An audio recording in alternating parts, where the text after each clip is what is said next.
Hello, traders. Welcome to a quick recap of what's happening now.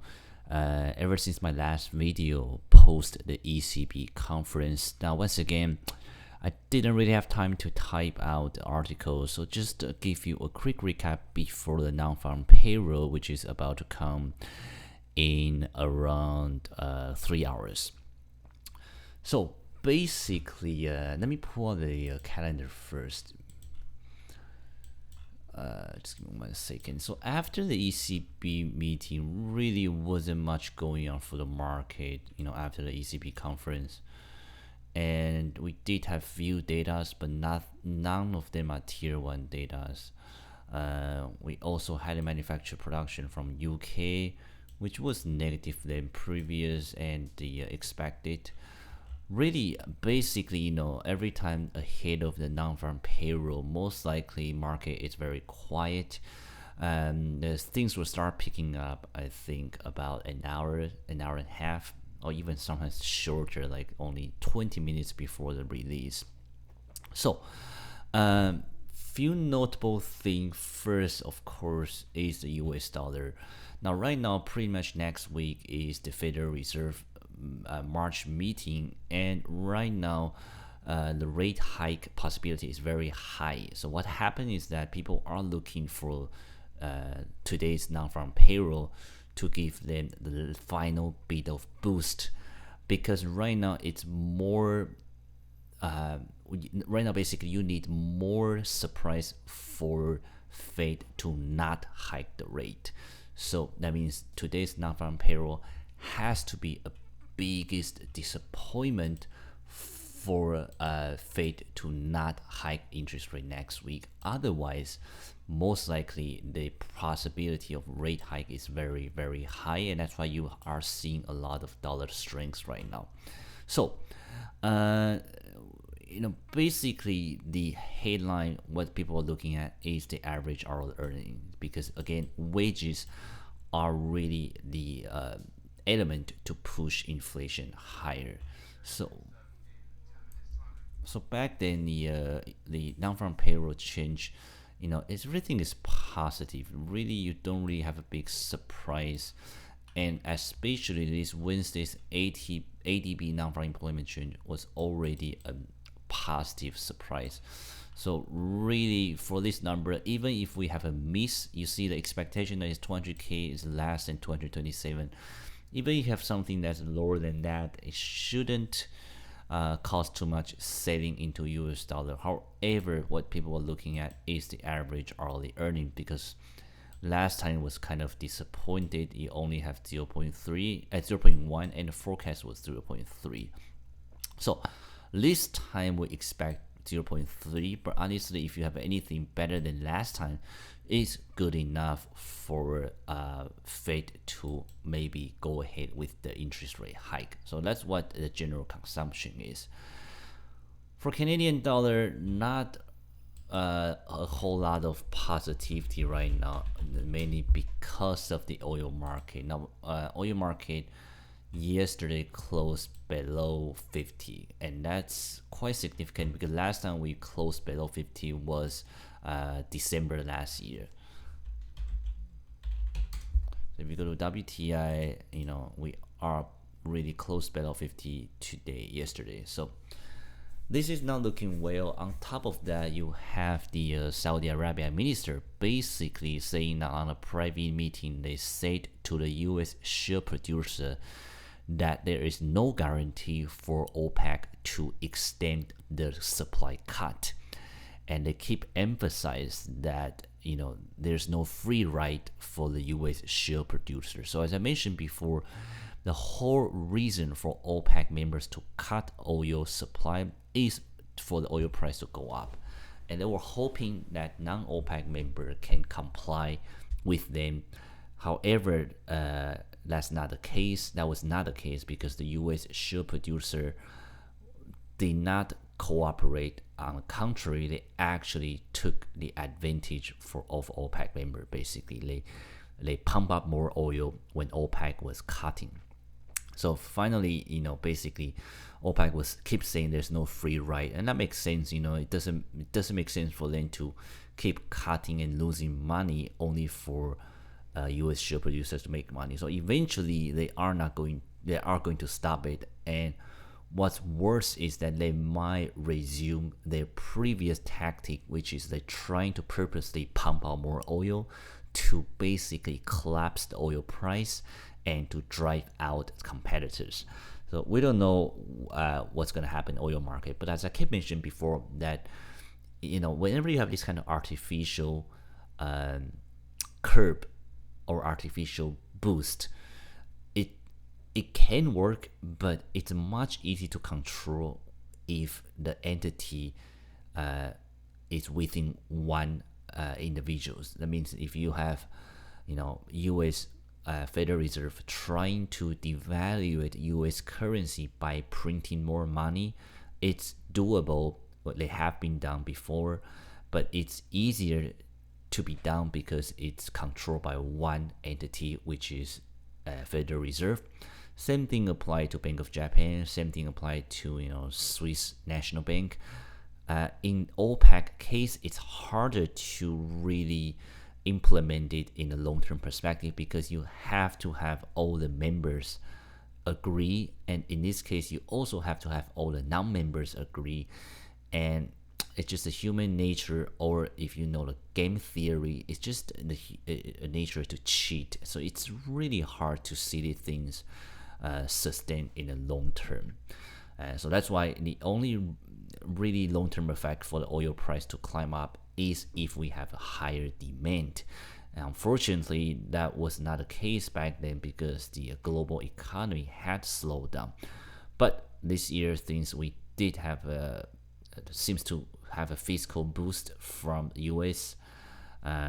All the commodity price had picked up from Chinese demand, so we might, things are still up in the air. We don't know what's going to happen in the oil market. But as for now, right now, it's not looking good because we broke below 50 and closed below 50. Of course, what's going to transfer to another pressure into Canadian dollars. So that's what happened. Other than that, don't really have much update, and right now the market is apparently a risk on sentiment. You do have a lot of buying into US dollar for today's non-farm payroll, also for next week's Federal Reserve interest rate hike that people are pricing in.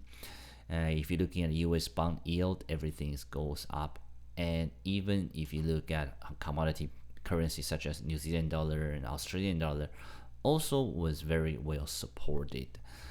Right now, the biggest loser is Japanese yen and Swiss franc. So the only thing you have to understand is that market, as I mentioned, always buy rumor and sell risk. So if the non-farm payroll is indeed good, you might see a sale effect that the US dollar actually will not go up anymore. Same thing for next week. If the Federal Reserve really hike the interest rate, then we might have a short-term spike, but we might reach a ceiling very fast for it to pull back. So we'll see what happened to non-farm payroll. I could trade this again if we have all a congruent positive data with at least one of them to be a surprise. But really depend on where we are in a daily perspective, because I don't want to buy at high or sell at low. In terms of Canadian, I'm looking to short if again we have congruent negative and one of them is a negative surprise. Now, since we're here, let me give you the number right now. Just give me 1 second. So I'm just gonna read out for you. For average hourly earning, expected 0.3%. If you have anything over 0.4, that is a positive surprise. If you have anything below 0.2, that is a negative surprise. For non-farm employment change, expecting number is 200K or 190K. if you have anything above 247K, that's positive surprise. Anything below 125K, that's negative surprise. And unemployment rate, expect number is 4.7. Oh, sorry, right here, 4.7%. Anything above 5, that's a negative surprise. Anything below 4.6, that is a positive surprise. So that's for US. For Canadian, unemployment rate 6.8. If you have anything above 7%, that's a negative surprise. If you have anything below 6.7%, that is a positive surprise. For employment change, expecting number is 2.5K. 2.5K. If you have anything above 25K, that's a positive surprise. Anything below negative 25K is a negative surprise. So as I mentioned, for US dollar, I'm only looking to buy.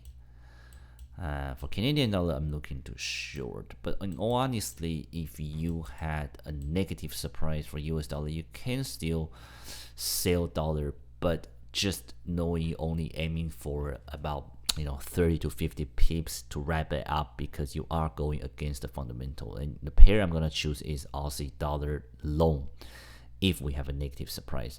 Now, if we have a positive surprise, I'm going to buy US dollar against basically any currency. Is doable, but I will prefer British pound.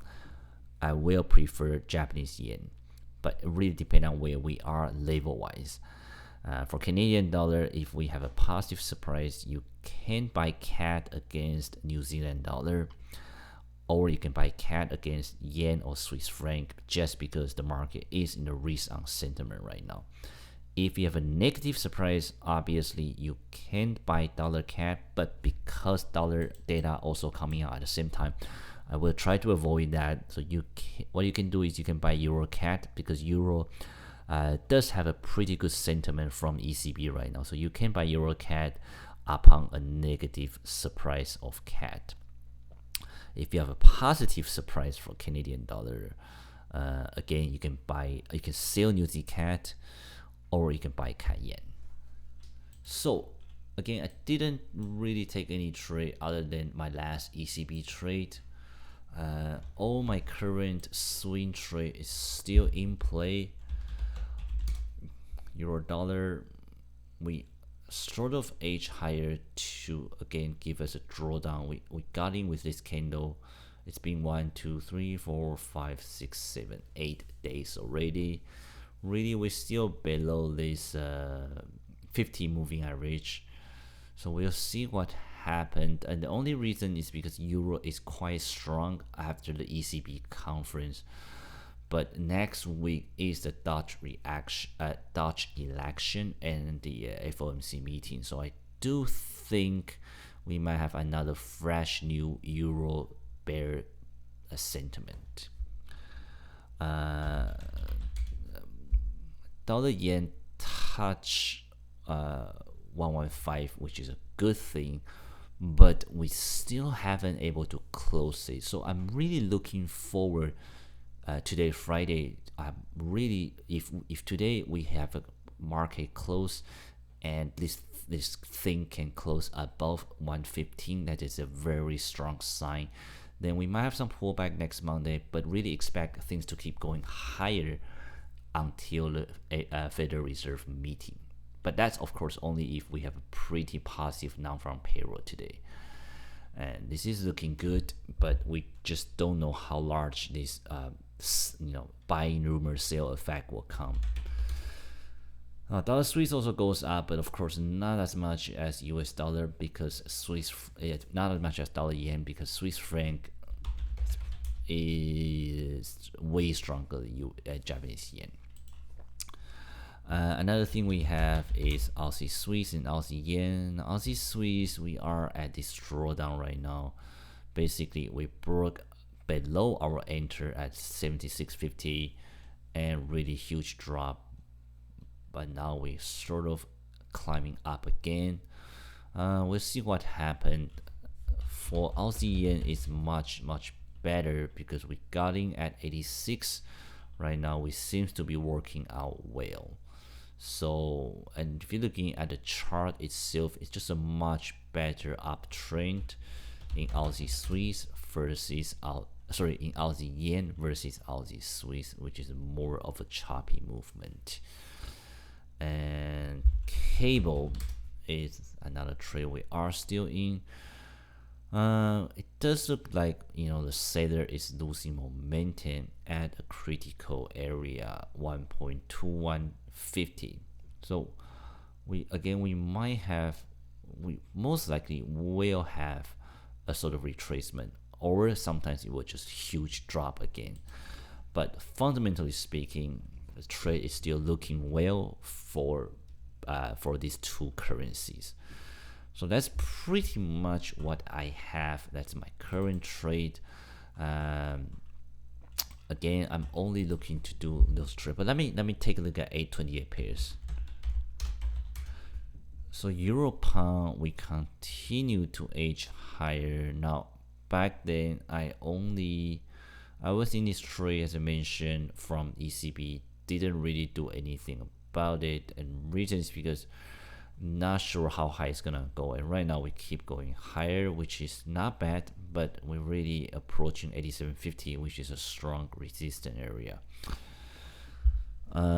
Euro, I am looking to buy nowadays against a weaker currency, but really for swing trade, I want a much better level. So Euro Swiss, you could buy it, but I'm looking for a much better level. Right now everything's at high already, so pretty much not gonna enter anything for this week. We'll see what happened. Euro Aussie previously was looking to short, but at 4.0, and as I keep mentioning, that you need to have a sort of candlestick rejection, otherwise the thing might shoot up. That's exactly what I said yesterday. The thing might shoot up, and that's what happened today. So it might keep going up, and that's why you want this kind of rejection candle. You want to have that first, and then you want to enter after that. It's just a much safer way to trade the levels. EuroCAD, I'm looking to long again, but again we're too high to do anything. EuroNewT also looking to long. We are also too high to do anything. This was our big fat loser before, and it will continue. It looks like it's gonna continue to go higher. Euro Yen, we're also looking to long, but also once getting at a much better level. Right now everything is a little bit too high for me. Pound Swiss, not looking to do anything. Cable is the one we are in. I'm looking to short Pound Aussie, but want a much higher level again. Pound CAD, not looking to do anything about it. Same as Pound New Zealand, same as Pound Yen. Swiss franc Japanese yen, also not looking to do anything, and dollar CAD looking to long at a much lower level. And let's keep going. Aussie Swiss, I already mentioned, is the one we are in, which a little bit drawdown. Aussie dollar, our previous trade actually worked out very well. Unfortunately, we are already out, so this could have been a great trade, but we were over leveraged, and that's why we had to did an early exit, which is a bummer because now everything works out very well. Aussie CAD is something I'm looking to long at probably 1.01 level, but I need to see it touch there and give me another candlestick rejection signal. Aussie New Zealand, same story, looking to long at a much lower level, and Aussie Yen is the one we are currently in. CAD Swiss and CAD Yen really not looking to do anything, but because the CAD dropped so much, so as I mentioned, later on in the employment data from CAD, you could buy CAD Yen or CAD Swiss, but only really aiming for 30 pips. That's really a good scenario. New Zealand Swiss, not looking to do anything about it, but we are really, technically speaking, should have some strong reversal because you've been a down day for 1, 2, 3, 4, 5, 6, 7, 8, and it's normally it's gonna have some retracement for sure. Same thing as New Zealand dollar, same thing as New Zealand cat. All these things should have a reversal right now. New Zealand yen is still looking very attractive, but again, I don't want to jump ahead of central bank nowadays. So as long as the RBNZ continue to be dovish, I'm not looking to buy their currency. So although I do know in certain technical level you have a nice reversal, but that alone is not good enough for me to take a trade. So excuse me. So basically, that's pretty much what I'm looking at. And in about 2.5 hours, I will be trading down from payroll. So again, what I keep saying is that you will have to see where you are at in terms of daily pivot. So if you say, hey, I'm gonna trade dollar yen, basically you're already at high of a daily pivot. So really, how high can it go? That's the question you have to ask yourself. Dollar Swiss, on the other hand, will be much better in terms of range. You could ride it even higher if we have a surprise now from payroll. Now, other than that, cable should be good too, but we might already have very low level as well. Okay, we're okay right now, but again, this is still 2.5 hours to go, so I don't wanna get into too much detail about it. It's not gonna be too accurate. So that's pretty much what I have for now. I know it's really quick recap, but that's because it's not a whole lot of excitement to trade nowadays. But next week will be the main events. You have Federal Reserve meeting. You have Donald Trump's new policy or something like that. You also have do we have Bank of England next week? Okay, just give me 1 second. Let's see. So next week you have ECB Draghi speaks again, PPI, core to FOMC. Oh yeah, you have Bank of Japan policy rate and statement all at the same day, and Bank of England. That's true. So next week will be much more excited because you have 3 central banks coming out with their monetary policy. But as for now, trading the fundamental in a swing trade, I'm still looking to buy 2 currencies only, that is US dollar and Australian dollar. Euro, I'm also looking to buy, but on the condition that you want to buy against a much weaker currency. Euro or other pairs, some of them are really at very high level already. So my personal rule is really best to not buy at high. That means don't try to forego the breakout strategy, because for me, I get quite nervous to buy a breakout, and anyway often end up as a loser. So again, use your own judgment because you are different than me. Okay, so guys, that's pretty much it. I know it's a very short, quick recap, and we'll be back later on today to talk about how does the non-farm payroll go. Okay, all right. Thanks for watching. I will see you very soon. Thanks. Bye bye.